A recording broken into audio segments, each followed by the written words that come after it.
man without fear versus the man who causes fear. Here at the Danger Room.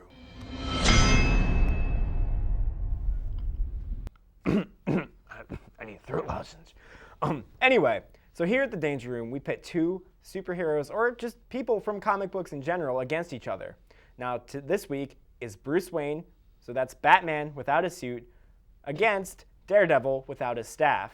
Here on my right, Ricky will be representing Bruce Wayne.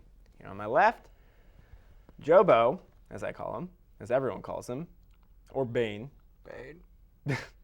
He'll be representing Daredevil. Now, the first area we want to cover is expertise. So, Bruce Wayne. Okay. So Bruce Wayne, he has trained around the world with the League of Shadows, League of Assassins, whatever you want to call them. And if we look back at the Batman Year One storyline, and oh, Bane, wake up! Look. The Batman Year One storyline, the man goes into exile at the age of 13. So he's training at 13 for over 10 years with assassins, martial arts experts, and experts in every field. He goes around the world trying to make himself the best he can be, and eventually he goes toe-to-toe with the likes of Superman. Granted, he has a suit, I'll give you that. But he does it either way. He also has the reputation as the greatest detective in the world, and you don't need a suit to do that. How would his detective skills factor in a battle against Daredevil, though? I don't know. But that is an advantage in such a way that it will blow your mind to let you know I'm speaking through the camera about his skills, and it keeps Bane awake at night. All right, Bane, your case for Daredevil. All right. First of all, I will say thank you for not choosing Batman because he's Batman and he's awesome. Second, if you pick yourself, I'm breaking your back. Okay, so Daredevil.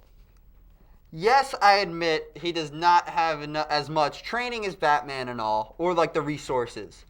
However, there's one major factor. He has that sixth sense, that sonar sense where he can sense anything that's happening. He can sense if someone's coming up to him. He can see, someone's far away. And because he's blind, his other senses are heightened. He can hear things from far away.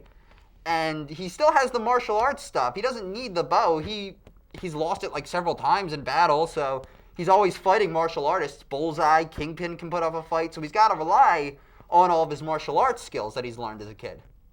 All right, so basically it's the Bat versus basically a Bat. So let's delve into their history of fighting. You mentioned him going toe-to-toe with Batman, or Bruce Wayne going toe-to-toe with people like Superman. Mm-hmm. Can you expand on that? Well, that's in his costume.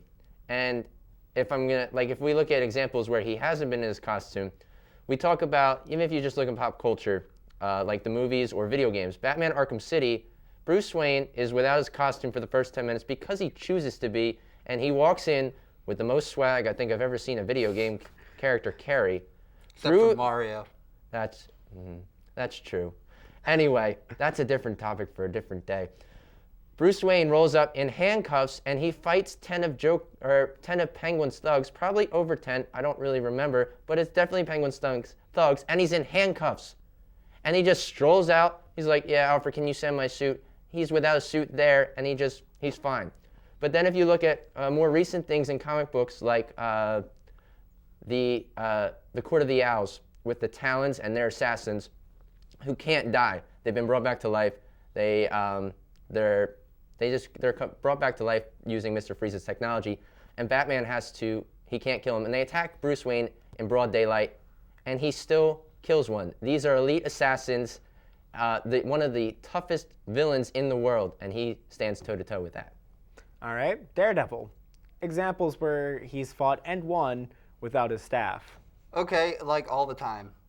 So, to give you some backstory, his father was a boxer, and because his father didn't throw the fight because the mob wanted him to, he was killed, so that's why he became a hero, blah, blah, blah, blah, blah.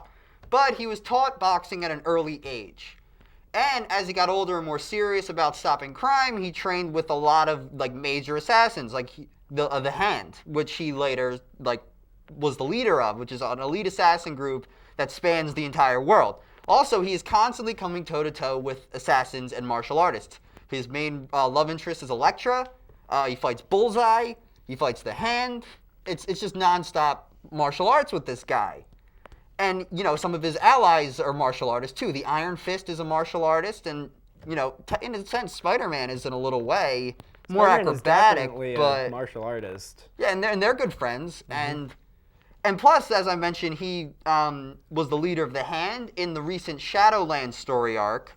That makes him kind of mentally unstable because as he was leading this group, he made his costume all black, he went crazy, he waged war on the heroes, and he just let the power get to his head. So that means he's a little mentally unstable, and not a little, a lot. But do you think Bruce Wayne, being, Batman and experienced in his detective work, would be able to exploit that emotional instability?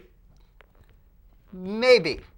See, if you look at, anytime you read a Batman comic, whether it's Detective Comics, Batman, or whatever, The Dark Knight, if you read it, wow. If you read that sort of thing, Batman's, whenever he's in a fight, you see between the panels, he has, his thoughts are going through his mind at lightning speed, similar to Sherlock Holmes when Robert Downey Jr. is saying everything out loud before he does it. He's thinking in that manner of how he can beat his opponent. So going back to I finally came up with it, the world's greatest detective, he's processing all this information about his opponent at lightning speed level that not many people are able to do. So he would be able to, I think, he would be able to see Matt Murdock's, he has this ability, he could see how it works, and he'd be able to exploit it in some way. All right, so I have to make the judgment because I am the mediator, and I'll try to be impartial about this.